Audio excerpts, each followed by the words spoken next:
Demək dostlar, məlumat verim ki, ekranda gördüyünüz bax bu canavar bir canavar deyil, 3 canavardır. Dəfələrlə kənd cəmaatına çox narahatçılıq gətirərmiş, qoyunlara, quzulara, toyuqlara, hətta iri buynuzlu heyvanlara hücum edərmişlər. Və bir günləri kənd sakinlərinin biri böyle bir ferma işlədir. Başa düşür ki, fermaya dəfələrlə canavarlar daxil olurlar, qoyunlara xəsarət yetirirlər, hətta yerində də yeyirlər, tələf edirlər. Və qərara gəlirlər ki, fermaya kamera quraşdırsınlar. Bəli, bax budur. Gəlin birlikdə izləyək.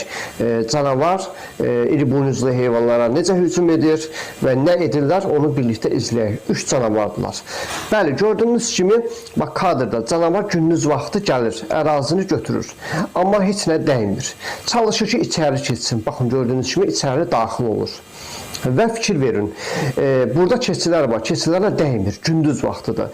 Əsasla üstünlük verirlər ki, gecə yarısı. Gecə yarısı heyvanlara hücum etsinlər.